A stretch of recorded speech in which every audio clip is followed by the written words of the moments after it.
बीडच्या मस्साजोगमधील पवनचक्की कंपनी आवादाकडे वाल्मिक कराडनं एकदा दोनदा नाही तर तब्बल 6 वेळा खंडणी मागितली आहे।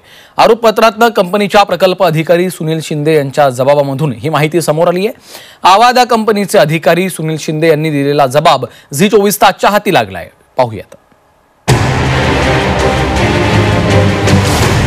वाल्मिकचा पवनचक्की कंपनीकडे खंडणीसाठी तगादा।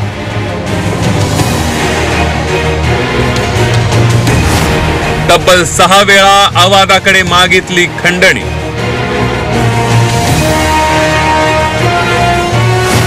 प्रोजेक्ट मॅनेजरच्या जबाबानं वाल्मिकचा पाय आणखी खोलात। बीडच्या मस्साजोगचे सरपंच संतोष देशमुख हत्या प्रकरण आणि पवनचक्की खंडणी प्रकरणात एक मोठी माहिती समोर आली आहे। या प्रकरणातील मुख्य आरोपी वाल्मिक कराडने आवादा कंपनीकडे एक दोनदा नव्हे तर तब्बल 6 वेळा खंडणी मागितल्याचं समोर आलंय। दोषारोप पत्रात कंपनीचे प्रकल्प अधिकारी सुनील शिंदे यांच्या जबाबातून ही माहिती समोर आली आहे। पवनचक्की कंपनीचे अधिकारी सुनील शिंदे यांचा जबाब झी24 तासच्या हातात आलाय। पहिली खंडणी 28 ऑगस्ट 2024 ला मागितली।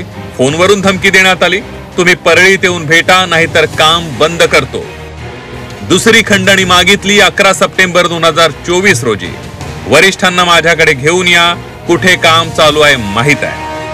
तिसऱ्यांदा खंडणी मागितली 8 ऑक्टोबर 2024, प्रकल्प सुरू ठेवायचा असेल तर 2 कोटी द्या अशा प्रकारची मागणी करण्यात आली। चौथी खंडणी मागितली 26 नोव्हेंबर 2024 रोजी, 2 कोटी दिले नाही तर काम करू देणार नसल्याची धमकी देण्यात आली।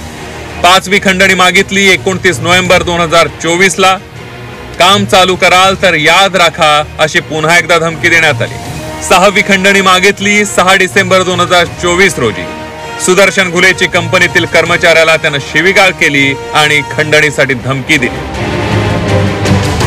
वाल्मिक कराडने आवादा कंपनीकडे 6 वेळा खंडणी मागितल्याची बाब आरोपपत्रातून समोर आली आहे। मात्र 6 वेळा धमकी देण्यापर्यंत वाल्मिकची मजल जातेच कशी असा सवाल उपस्थित होतोय।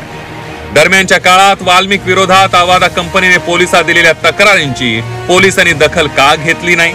पोलिसांचं वाल्मिकला अभय होतं का? असे एक ना अनेक प्रश्न या निमित्ताने उपस्थित होत आहेत। विकास माने, झी24 तास, बीड।